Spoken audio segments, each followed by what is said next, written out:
Qual è stata la tua parte preferita? Radio Libertà, la tua radio. È impossibile. Solo se pensi che lo sia. Non è meraviglioso?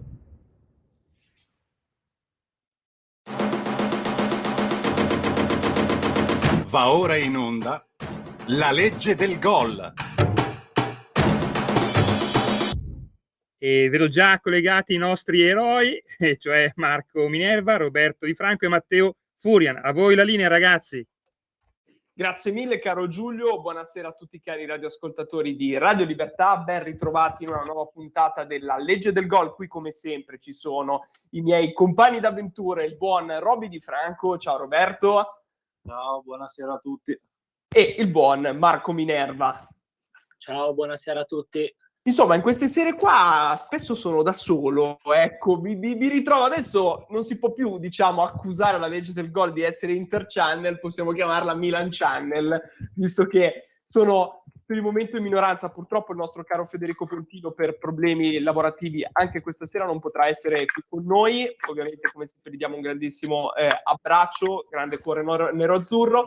Comunque, cari radioascoltatori, se volete intervenire in diretta, come sempre il numero è 02 92 94 72 22, oppure ci potete scrivere su WhatsApp al 346 642 7756. Allora, all'inizio di questa puntata io personalmente inizierei la notizia tragica, diciamo, di questa settimana, ovvero la scomparsa di Silvio Berlusconi, visto che comunque Silvio Berlusconi è stato imprenditore, è stato politico, ma non è stato solamente questo, perché anche nel mondo del calcio ha dato un suo grandissimo contributo, enorme, direi. Intanto Silvio Berlusconi sicuramente per il Milan, oltre ad aver fatto la storia, parlando anche di fatti, è stato il presidente più longevo della storia del Milan, che si è insediato nel 1986 ed è stato in carica fino al 2004, quando si dimise a seguito dell'approvazione di una legge disciplinante i conflitti di interesse. Quindi sicuramente i milanisti hanno un buon ricordo del loro presidente, e infatti anche durante i funerali di Stato sono andati, mi pare, molti esponenti, a parte molti tifosi del Milan, ma anche, se non erro, comunque esponenti della curva, voi mi confermate, così a rendergli omaggio. E intanto vi chiedo, a voi che siete milanisti e sicuramente l'avete vissuta in una maniera completamente diversa da qualsiasi altro tifoso di altra fede calcistica, l'avete sicuramente vissuta da un pochino più da vicino, cos'è stato per voi Silvio Berlusconi? Lascio la parola a voi. E ovviamente questa domanda è rivolta anche a tutti i nostri cari amici milanisti che ci stanno ascoltando di fede rossonera, ma non solamente a loro, un pochino a tutti, anche i tifosi del calcio. Parliamo solamente del calcio adesso, quindi non vogliamo telefonate che ci parlano di politica e così. Stiamo parlando di Berlusconi nel mondo del calcio, perché poi dopo il Milan c'è stato il capitolo Monza, però quello ne parliamo dopo. Prego. Penso che c'è poco da dire su quello che ha fatto vincere al Milan da presidente, sotto gli occhi di tutti, e quindi non devo star qua a ricordarlo io, però è stato uno dei presidenti, forse il presidente che è più vittorioso con una squadra in Italia, perlomeno.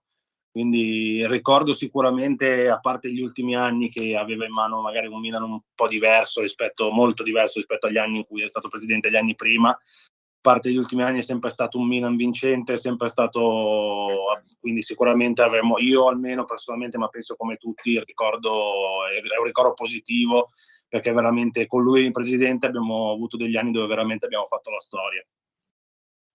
Beh, comunque, se non ero, scusate, vi ha fatto vincere, a parte vari scudetti, vi ha fatto vincere quante Champions League? 5, 4? 5 Champions League vi ha fatto vincere, ecco che 5 Champions League, insomma, non sono poche, ecco. Sì, beh, io mi accodo a quello che diceva Roby. Innanzitutto lo ringrazio per tutto quello che ha fatto per il Milan, perché comunque, come dicevi te, Teo è stato per tanti anni presidente del Milan e comunque ha fatto più cose positive che negative. quando vai a tirare le somme, quando un presidente se ne va, un allenatore se ne va, un calciatore se ne va, si tirano le somme delle cose positive fatte o delle cose negative. E lui, senza ombra di dubbio, sono più le cose positive che le cose negative. Quindi innanzitutto lo ringrazierei per tutto quello che ha fatto. E poi comunque ha rivoluzionato il calcio. È stato un punto di riferimento, queste cose dette anche da loro nell'intervista. Ad esempio Moratti ha detto che lui ha acquistato l'Inter appunto per avere una sfida con Berlusconi, per cercare di batterlo, fare meglio di lui. Quindi comunque è stato un punto di riferimento anche per Moratti, che poi ha acquistato l'Inter. È stato un punto di riferimento per Cairo, De Laurentiis, altri presidenti di altre società. Quindi comunque lui la sua impronta nel mondo del calcio l'ha lasciata.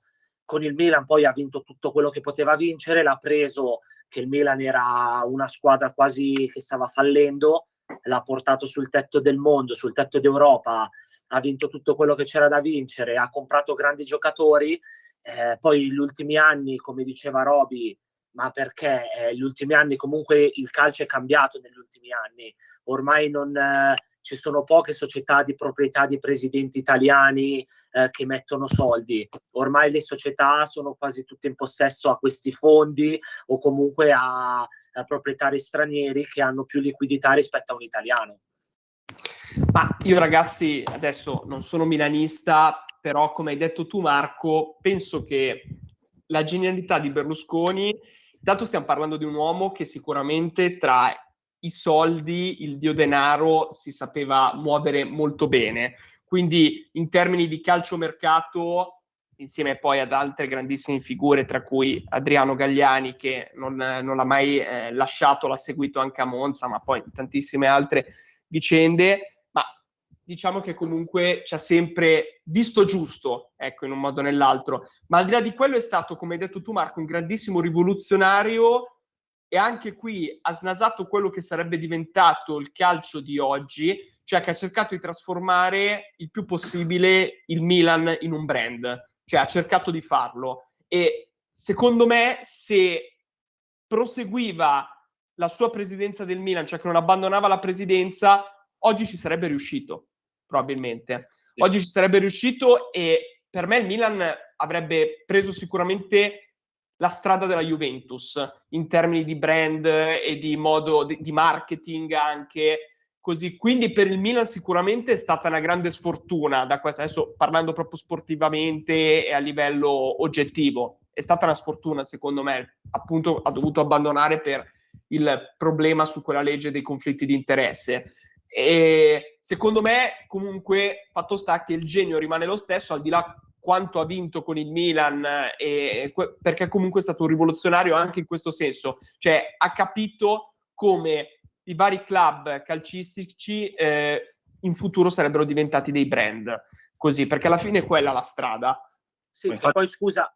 Vai, scusami. Scusa Roby, no, perché noi ci ricordiamo quello che ha fatto col Milan perché ha vinto trofei, però cioè, col Monza non dimentichiamoci che lui ha preso il Monza che era in Serie C nel giro di 4 anni l'ha portato in Serie A al 10° posto. Il Monza si è posizionato quest'anno, davanti a squadre comunque molto più blasonate del Monza, che hanno fatto la Serie A per molti più anni, quindi comunque hanno fatto un grande lavoro sia lui che Galliani, come dicevi te, perché comunque andavano in giro sempre in coppia loro due, hanno fatto un grande lavoro anche nel Monza comunque.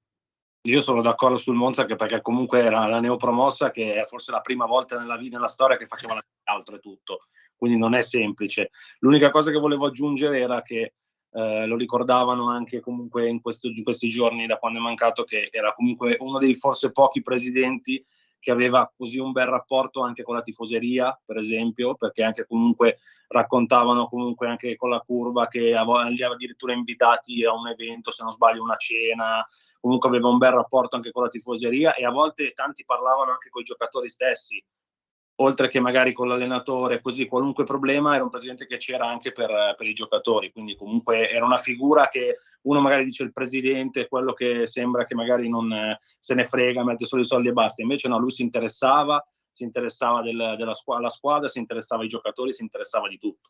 Roberto, ti fermo per una chiamata. Grazie mille, caro Giulio. Diamo come sempre voce ai nostri cari radioascoltatori 02 92 94 72 22 per intervenire in diretta. Prego, buonasera, in diretta qui con noi. Signor Minerva, Forza Palermo e cui noi City. Va bene, perfetto. Chiama sempre un fan di Marco Minerva. Non È so un mio fan. È un tuo fan, va bene. Sì, che poi non l'ho capito in che lingua ha parlato, però dettagli. Lo so. Io ho capito solo Forza Palermo. Vi traduco. Swahili. Ok, una lingua lontana. Vabbè, comunque, al di là le ringraziamo lo stesso il nostro radioascoltatore che porta sempre una risata all'interno della puntata, anche se prima o poi ci dovrai dire chi sei, cioè almeno presentati, ciao, sono Pippo, così no, invece non lo so, evidentemente Facciamo mandare anche un saluto da Marco, visto che sei così un suo fan, almeno esatto. No, ma ci incontriamo anche se vuole. Esatto. Andate a bere un caffè, parlate del Palermo in questo caso, ma di tante altre cose. Sì, che poi io sono palermitano doc, cioè quindi ci sta che saluta proprio me. Proprio Palermo Nord. No, comunque al di là di tutto questo, Berlusconi comunque, come avete detto voi, anche col Monza ha fatto sicuramente un salto di qualità. Come hai detto tu, Marco, l'ha portata a metà classifica e ci sono squadre come per esempio il Sassuolo che milita ormai da anni in Serie A ed è sempre stato tra l'altro un dito nella piaga per le squadre come Milan e Inter, così sotto il Monza, quindi ha disputato un'ottima stagione. Ma al di là di quello, Berlusconi, quello che si evince da Berlusconi, e come lo hanno ricordato tantissime persone che lo hanno conosciuto in qualsiasi settore, a partire dal mondo della televisione, il mondo del calcio, della politica, anche del giornalismo e dell'editoria, hanno costruito un'immagine di un uomo comunque molto semplice in verità, cioè una figura molto umana, e in questi giorni è ritornata, sempre per quanto riguarda il calcio, quella famosa storia vera, che poi adesso volevo un attimo aggiungere una cosa a questa storia, di quel povero tifoso del Milan, di quel povero ragazzino che era in coma, se non erro, e il padre del ragazzino aveva chiesto al presidente Silvio Berlusconi se per caso poteva inviare una videocassetta dove insomma dava forza al figlio dicendogli di svegliarsi. Così Silvio Berlusconi non ci ha pensato due volte, non solamente ha parlato lui, ma ha fatto parlare tutta la squadra, cioè tutti i giocatori, e gliel'ha consegnata. Poi vabbè, pochi giorni dopo per fortuna questo ragazzo qua si è svegliato. Poi adesso non so esattamente se è casualità o così. Al di là di questo, che poco importa, mi vorrei soffermare un pochino più sul gesto. Cioè non sto dicendo che Silvio Berlusconi è Gesù che dice alzati e cammina, cioè nel senso, ci mancherebbe altro, però comunque il gesto umano, cioè di una persona che comunque ha avuto tutto dalla vita e poteva fregarsene, possiamo dirlo, cioè nel senso, con tutto quello che aveva poteva fregarsene e invece l'ha fatto. Poi Berlusconi, ripeto, può stare simpatico, può stare antipatico. Domanda, voi che siete tifosi milanisti, qualcuno di voi per caso è stato in Piazza del Duomo a rendere omaggio a Berlusconi? Sì, io c'ero. Ecco, che clima c'era, se ti posso chiedere? Ah, guarda, ti dico, c'era tanta gente, vabbè, quello l'avete visto tutti, ma tanta gente giovane, cioè di un'età bassa, che io questa cosa qua, ti dico la verità, non me l'aspettavo, perché mi aspettavo più di trovare persone di una certa età, perché comunque l'età era quella di Silvio Berlusconi. E poi c'erano molti, vabbè, a parte i sostenitori del partito politico, c'erano molti tifosi del Milan, ma c'erano anche tifosi del Monza e gente arrivata da tutta Italia comunque, perché c'era gente arrivata dal sud Italia, che si era svegliata la mattina presto pur di assistere, e quindi comunque, cioè, questo ti fa capire quanto Berlusconi entrava nella vita proprio delle persone, anche, ma non solo di noi tifosi del Milan, che ovviamente tutti lo amano per quella cosa, per quello che ha fatto per noi, ma anche persone comuni che lo seguono, non so, per il partito politico, comunque sono venuti da tutta Italia per salutarlo, quindi ti fa capire secondo me l'importanza che aveva.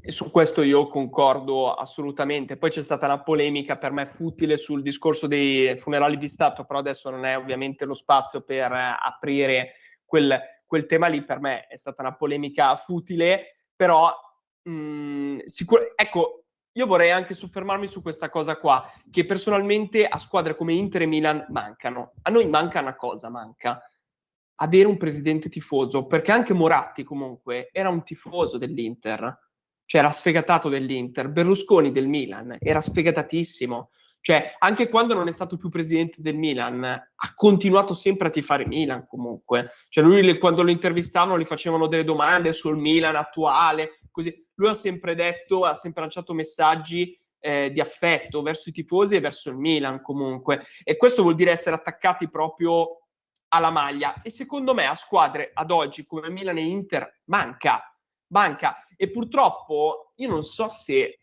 rivedremo un presidente tifoso. Io lo spero, perché la direzione in cui il calcio sta andando, e questo l'abbiamo detto più volte, è solamente esclusivamente legata al soldo, esclusivamente, cioè lo è per i giocatori, lo è anche per chi compra i club, cioè è lo stesso identico discorso.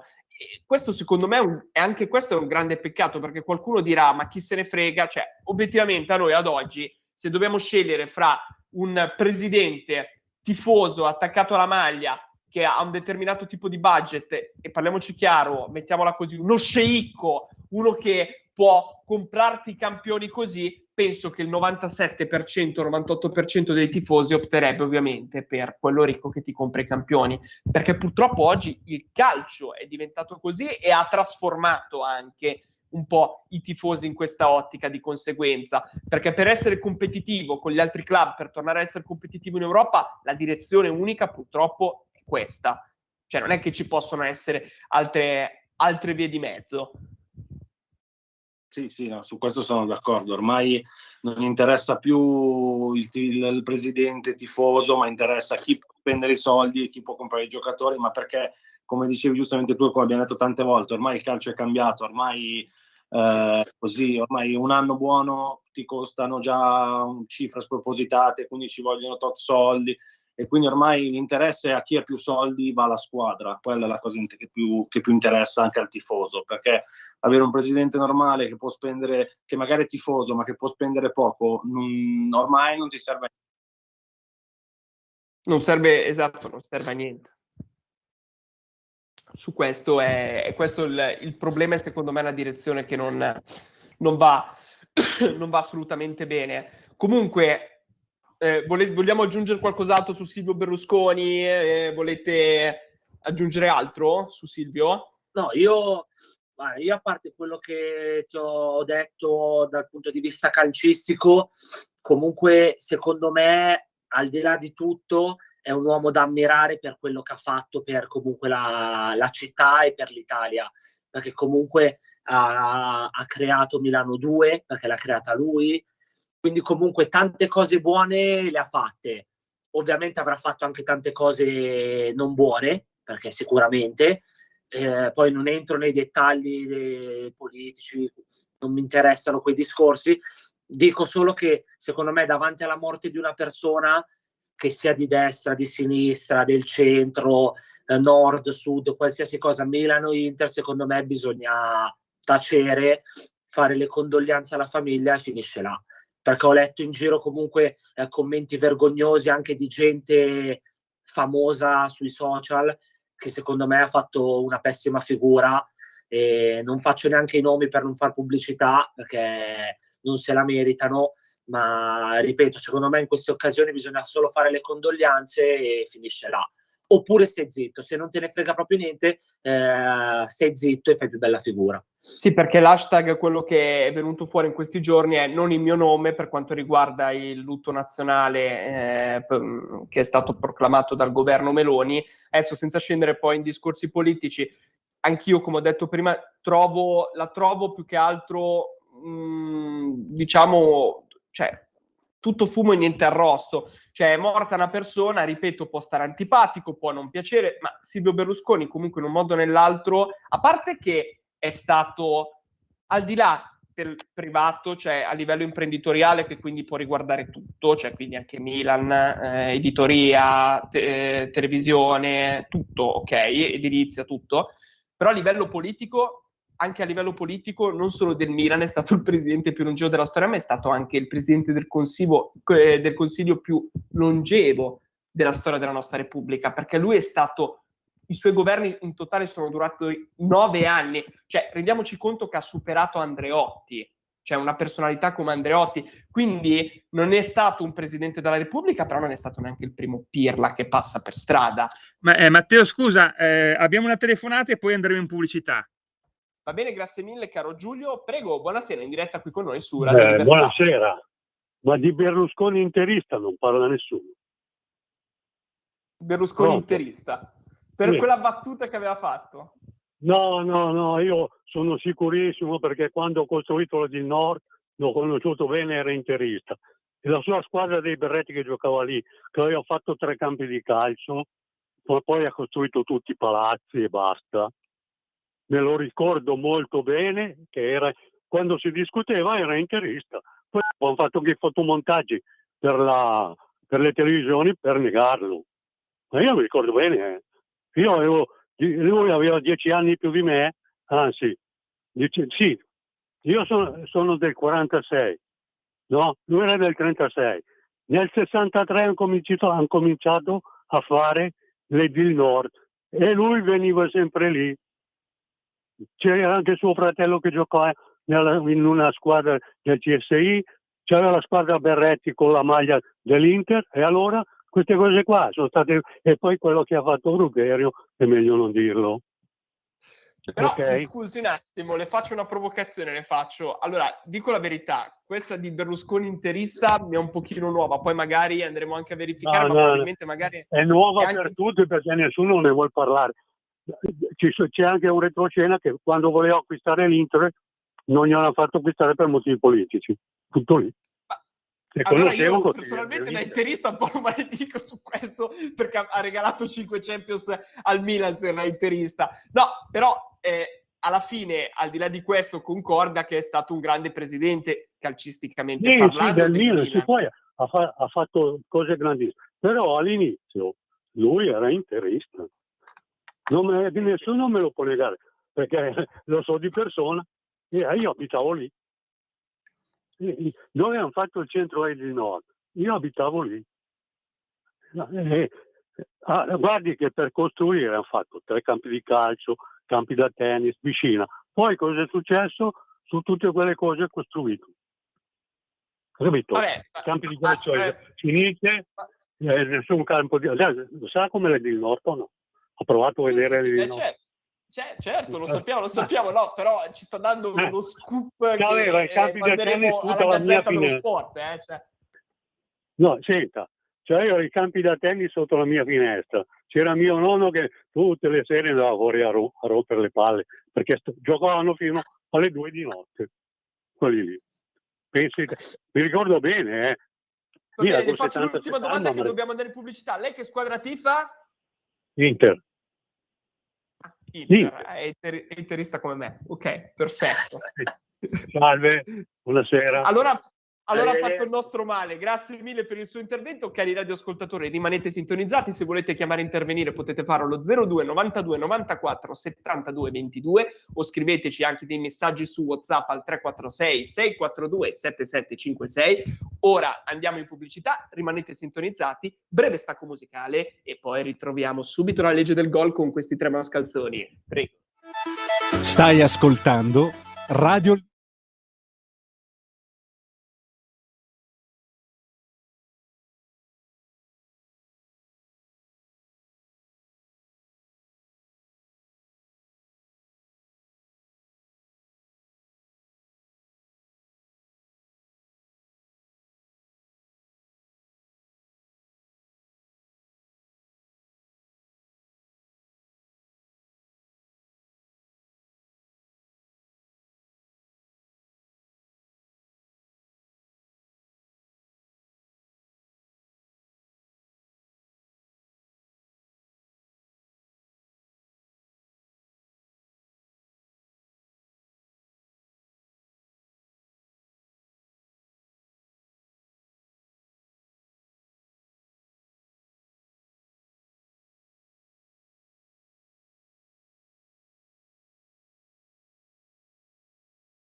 sfumiamo qui l'isfiba con El Diablo e ridiamo subito la linea a quei diavoletti di Roberto Di Franco, Marco Minerva e Matteo Furian. La legge del gol. Grazie mille, caro Giulio. Intanto, piano, sono due diavoletti. Matteo Furian, soprattutto. Sono due diavoletti, e poi c'è il Bauscia milanese dall'altra parte, però loro sono i diavoletti, noi siamo quelli che in teoria li dovrebbero rispedire all'inferno, a dove sono venuti, però diciamo che è successo nell'ultima. Però adesso parliamo di un argomento che, guardate, vi vedo già lì con la collina alla bocca, guarda Roberto Di Franco che sta sbavando tutto lì, proprio così, non lo potete vedere magari. Che schifo che fa Roberto Di Franco. Ci sarà tutto il tavolino bagnato, ovviamente parliamo della finale di Champions League. La verità, avrei goduto molto di più e veramente, non così come hai descritto tu, se veramente fosse successa la disfatta. E invece, guarda, se posso cominciare io a dirti, mi duole il cuore dirlo, ma devo fare i complimenti perché comunque l'Inter la sua partita l'ha fatta, anzi arrivo a dire che ha giocato meglio anche del City ed è stata sfortunata perché ha beccato il gol e alla fine sì, ha vinto la più forte, ma forse non chi meritava. Io su questo concordo al 100% perché è stata una partita dove sembrava che i ruoli si fossero invertiti, cioè che il City era l'Inter e l'Inter era il Manchester City a un certo punto, perché vedere il portiere del City che perde tempo, no? E che loro li vedi che sono proprio, soprattutto negli ultimi minuti, si stavano, scusatemi il francese, si stavano cagando addosso perché avevano paura di prendere gol, no? Mi ha fatto essere orgoglioso della mia squadra personalmente. Anche Matteo, scusa, abbiamo una chiamata da Roma per voi. Perfetto, grazie mille caro Giulio. Prego, buonasera in diretta qui con noi su Radio Libertà. Buonasera a voi. Io vi ho già chiamato un mese fa, sono un tifoso milanista di Roma però, quindi sono un pesce fuor d'acqua.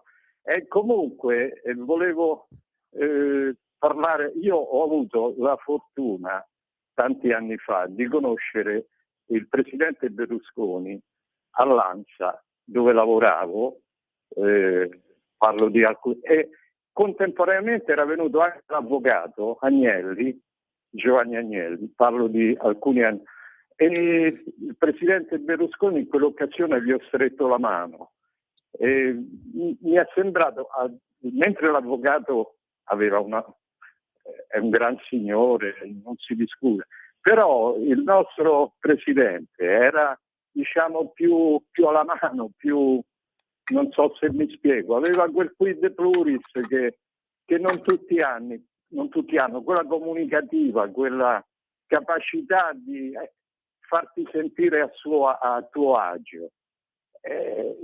Da allora devo dire che non mi sono mai più lavato la mano che gli ho stretto, perché per me è stato veramente emozionante. Ecco. Guardi, grazie mille per aver chiamato ed essere intervenuto qui con noi. Ricordo a tutti i cari radioascoltatori, per chi volesse chiamare può farlo allo 02 92 94 72 22 oppure ci potete scrivere su WhatsApp al 346 642 7756. Mandatevi questi messaggi o chiamate. Anzi, chiamate. Noi lo sappiamo che ci state ascoltando. In questo caso siamo un pochino come noi tre, siamo come il cosiddetto Big Brother del romanzo di Orwell 1984, cioè vi osserviamo, noi sappiamo che ci state ascoltando, quindi tifosi del calcio chiamate, prendete sul telefono la cornetta, chiamate o scriveteci. Comunque ringraziamo il nostro radioascoltatore per aver condiviso con noi un ricordo sul presidente Silvio Berlusconi e ancora una volta un'altra persona ci ricorda lo spessore dell'uomo che era, quindi lo si ricorda e di questo ci fa piacere a tutti noi. Tornando sempre un attimo a noi, sempre a quello che stavamo dicendo, ovvero della finale di Champions League, ringraziamo ancora il nostro radioascoltatore, ma il City ha giocato male, partiamo dal presupposto che non mi aspettavo un City così, a parte gli errori, cioè tra Akanji e inizialmente Ederson, che ha fatto degli errori allucinanti, sono rimasto a bocca aperta. Terza cosa, Haaland dov'è? Cioè Haaland completamente inesistente. Acerbi, cioè, io lo dico senza problemi, Acerbi se l'è mangiato.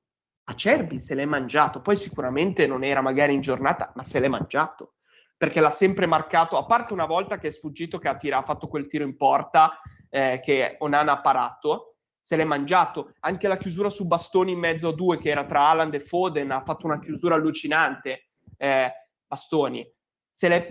Veramente quel gol poi è arrivato, insomma, la palla è rimasta lì, la palla ha tirato in porta, Onana non l'ha vista proprio per me partire, il pallone, così, però a livello di occasioni ha fatto molto più l'Inter, ha fatto molta più paura l'Inter, ma fino alla fine noi ci abbiamo creduto, ed è stato veramente, secondo me, un peccato, perché era un trofeo che ci potevamo portare a casa tranquillamente. Prima della partita non l'avrei mai detto, mai pensato, però dopo il primo tempo io personalmente ci credevo, io ci credevo. Comunque posso aggiungere una cosa, che poi la verità è quella che abbiamo detto, poi che ho goduto su come è andata.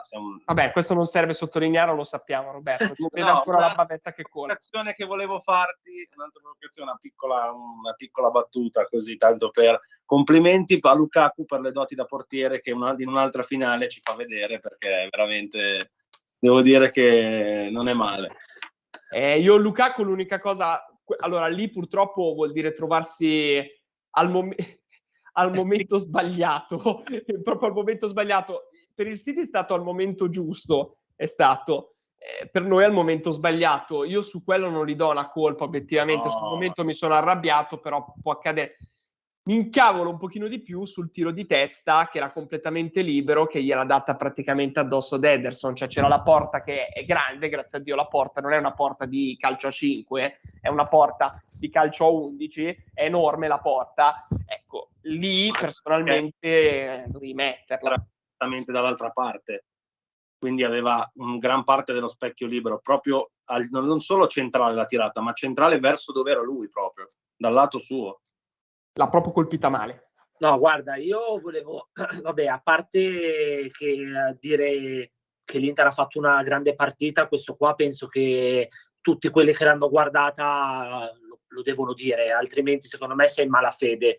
Però io, visto che comunque abbiamo detto le cose positive, io volevo analizzare invece le cose negative che ha avuto l'Inter in quella partita, secondo me, e sono state Lautaro Martinez, che onestamente mi aspettavo molto di più da lui, dato che comunque lo ritengo un ottimo attaccante, un grande attaccante, e da lui mi aspettavo molto di più, ti dico. È stato molto meglio Dzeko, e Lukaku dopo, anche se ha sbagliato quel gol, ha fatto molto di più Lukaku di Lautaro Martinez in tutta la partita, anche perché l'occasione che ha avuto Lautaro davanti al portiere, lì se eri un attimo più lucido scaricavi dietro che c'era Brozovic completamente da solo, e lì l'Inter probabilmente andava in vantaggio. Poi ovviamente da casa è facile parlare, ti devi sempre trovare in quella situazione lì, però da un giocatore come Lautaro me l'aspettavo. E poi onestamente non ho capito i cambi di Inzaghi, perché Mkhitaryan l'ha messo all'88esimo, quando mancavano 3 minuti più recupero. Poi ha buttato dentro Bellanova, che non l'ho capito, visto che in campionato non l'ha mai provato quasi, tranne 1 o 2 partite, lo butti dentro in una finale di Champions. Sì, quello ma sono rimasto stupefatto.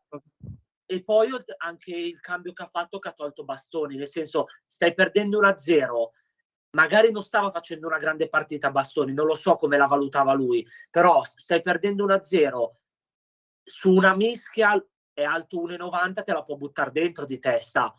Quindi onestamente non ho molto capito i cambi di Inzaghi, perché li ha fatti così tardi e perché ha messo dentro appunto Bellanova così dal nulla. Poi ripeto, l'Inter ha fatto una grande partita, il City non mi è piaciuto per niente, tranne appunto Stones che ha fatto una grande partita per me, e Rodri appunto, basta. Cioè, il problema di queste finali qua è che alla fine viene ricordato chi vince. Cioè l'Inter che ha fatto una bella partita, sì, adesso perché è passata una settimana ne stiamo ancora parlando, ma quando tra un anno guardiamo l'Albo d'Oro, vedi il City campione d'Europa e l'Inter ha perso, non ti ricordi più che ha fatto una grande partita. Assolutamente no, assolutamente no. Quindi un po' è quella la cosa che fa cadere tutto il discorso che l'Inter ha fatto una grande partita, però No, ma davanti al infatti, City.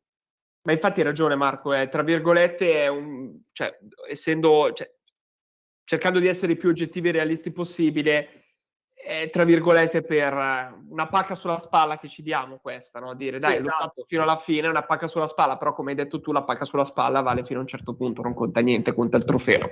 Quindi su questo concordo. Un grandissimo peccato. Su Lautaro sono rimasto stupito anch'io, personalmente è stato, a parte quel gol lì che poteva passarla in mezzo proprio a Brozovic che era completamente smarcato e non si è capito perché ha fatto così, però vabbè. Io lì Però sono posso dire, convinto che volesse segnare lui, volesse trovare il gol lui, non che non fosse lucido da passarla in mezzo.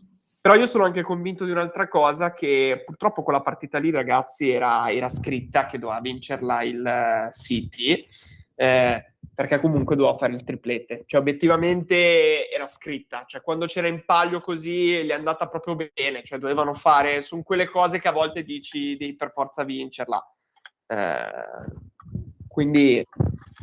Sì, come hai detto te, il rammarico più grande è che il City non ha fatto la partita che tutti si aspettavano. Cioè non è che è entrato, ha pressato 90 minuti, recuperava palloni, tiri su tiri e poi la perdi e quindi dici vabbè, sono più forti di noi. Ha giocato al 50%, 60%, quindi l'Inter aveva veramente l'occasione, secondo me, di poterla, o se magari non ti dico di vincerla nei 90 minuti, ma portarla ai supplementari sicuramente. Poi lì c'erano altri 30 minuti, magari si arrivava ai rigori, la perdevi ai rigori, ok, però secondo me quello è veramente un rammarico grande che l'Inter si porterà dietro, perché poi sì, è vero, cioè l'anno prossimo ci arrivi in finale e non è detto, perché quest'anno comunque hai avuto un sorteggio facile, sia Milan che Inter parlo, di arrivare comunque fino lì, perché se beccavi magari ai quarti il Paris Saint-Germain magari uscivi già subito ai quarti o agli ottavi addirittura. Quindi pensandoci sono un po' tutti dei rammarici che poi uno si porta dietro. Quest'anno è andata bene, diciamo, a tutte le italiane in Champions, poi Esatto. apriamo l'altro capitolo. In Champions ci è andata veramente bene, però adesso non è un modo, però è la verità. Io personalmente sono un attimo contento di quest'anno perché è vero che ci è andata bene, però abbiamo avuto un Napoli che è arrivato insieme al Milan, ok, ai quarti di finale. Un Milan e un Inter che sono arrivati in semifinale e un Inter che è andato in finale. Cioè, quindi 3 squadre italiane sono state comunque, soprattutto 2 Inter e Milan, poi sono state protagoniste dello scenario europeo comunque. Cioè, ragazzi, parliamoci chiaro, da quant'è che non accadeva una roba simile?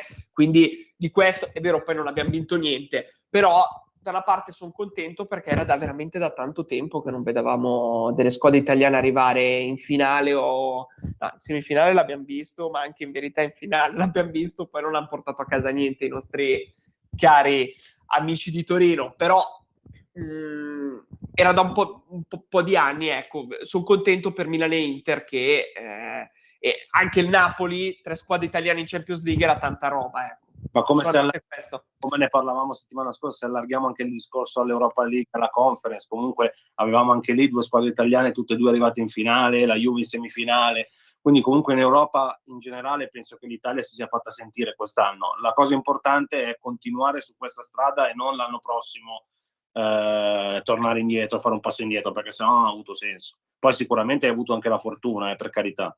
No, però è stato un peccato. Sì, no, ma infatti al di là che poi i trofei portati a casa sono stati 0, sia Champions, Conference, e le hai perse tutte le finali, però comunque, come avete detto voi, il calcio italiano quest'anno ha fatto il suo, e però deve essere un punto di partenza, cioè non deve essere un punto di arrivo. Anche il prossimo anno ovviamente non capiterà, almeno, cioè spero di no, però non capiterà quasi più di portare 3 italiane in finali nelle 3 competizioni, cioè, o meglio sarà molto difficile, però comunque arrivare sempre più avanti in quello status lì dove se Milan e Inter e Napoli arrivano in semifinale non è più una sorpresa, capito?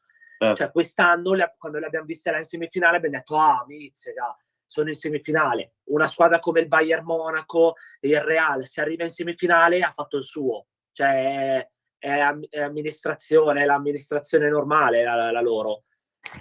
Esatto, esattamente, quello è il problema, però è stato un grande peccato per tutte le squadre in Europa, come abbiamo detto, e su questo possiamo dirlo comunque, certo è un modo per dare lustro, però dall'altra parte è stato anche un fallimento, perché è stato assurdo che nessuna delle squadre italiane è riuscita a portare almeno un trofeo a casa, cioè questo è stato un attimo, in Champions, perdonatemi, era un attimo un po' più difficile in Champions Sì, esatto, stavo per dire una cosa a favore dell'Inter, diciamo che l'Inter aveva anche il compito più difficile.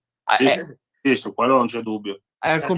Però le altre col West Ham è stata una partita molto particolare, come avevamo commentato io e Roberto nella scorsa puntata, era una partita che a mio avviso doveva essere interrotta, Fiorentina-West Ham, perché non esiste che un giocatore, Biraghi, viene ferito in campo dai tifosi della squadra avversaria, cioè è proprio una cosa ridicola, cioè lì la partita secondo me andava fermata, cioè non è che continui così. Poi non parliamo della Roma con l'arbitraggio che c'è stato di Taylor, che ha destato così, però fatto sta che alla fine il risultato non abbiamo vinto nessuna competizione. Da una parte dobbiamo guardare il bicchiere, per la carità, non mezzo vuoto, ma mezzo pieno lo dobbiamo guardare, però bisogna essere anche realisti che alla fine è stato un fallimento. Poi noi non siamo abituati, come hai detto tu Marco, e noi parliamo così perché non siamo abituati, Esatto. questo è il problema.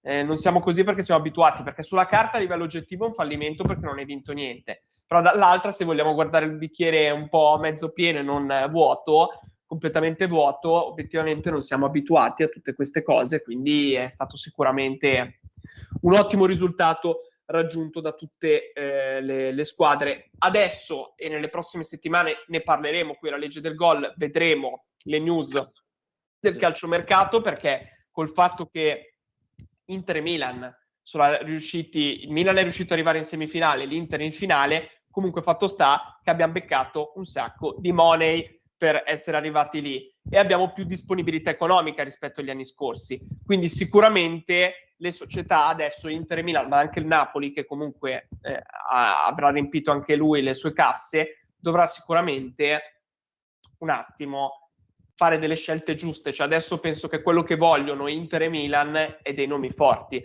cioè il Milan non vuole un acquisti come un decatelare, cioè che è un punto di domanda, vuole una certezza. L'Inter stessa cosa, cioè io adesso ho sentito di Frattesi ha giocato bene, ha fatto una stagione straordinaria al Sassuolo, per la carità del Signore, però perdonatemi, fino a pochi giorni fa si parlava di Milinkovic-Savic, cioè io pure Milinkovic-Savic. Io sentivo dire che c'è in ballo la scelta per l'Inter tra Milinkovic e Frattesi, e l'allenatore sarebbe più per Frattesi, no, per Milinkovic, è la società per Frattesi. Sì, cioè io lo trovo veramente assurdo questa cosa qua, cioè veramente io andrei su Milinkovic-Savic, a parte che secondo me bisogna potenziare assolutamente un nome grosso in difesa più che altro. Se ne andrà via Onana, poi è vero, si è eletto del prestito di Koulibaly e Lukaku, per la carità vedremo, però ci vuole un nome grosso in difesa, perché quest'anno siamo andati avanti con Acerbi, Bastoni e Darmian, e Acerbi non so se farà un'altra stagione come ha fatto quest'anno, perché quest'anno ha fatto una stagione straordinaria, però per l'anno prossimo è un punto di domanda, perché io mi ricordo anche le scorse stagioni che ha fatto la Lazio, cioè non è che era quest'anno... Sì, ma poi c'ha anche 35 anni se non sbaglio. Esatto, non possiamo più ragionare, come anche in attacco, di buttare dentro un Dzeko che ti risolve le partite Dzeko, cioè serve... in attacco va bene, vuoi prendere Lukaku, però sulla destra al posto di Dumfries si parla anche lì di Hakimi, dubito fortemente, però un nome valido, cioè bisogna prendere nomi validi. Come io penso che per il Milan, penso a nome anche di Marco, penso sia d'accordo che la prima cosa è un nome, ma che sia una certezza, non un giovane da crescere in attacco, perché non puoi più fare affidamento tutto l'anno su un 36enne che per carità ha fatto grandissime cose, Giroud, e ha dimostrato che tipo di giocatore è, però... Comunque, scusami se ti interrompo Roberto, siamo arrivati alla fine della Legge del Gol anche questa sera. Io come sempre ringrazio il buon Roby Di Franco. Grazie a te, buona serata a tutti. Anche il buon Marco Minerva. Grazie Teo, buona serata a tutti. E ovviamente un grazie di cuore va a tutti voi che come sempre ci supportate, e mi raccomando rimanete sempre sintonizzati su Radio Libertà e ci rivediamo in una nuova puntata della Legge del Gol. A giovedì prossimo, buona serata, grazie per l'ascolto. Avete ascoltato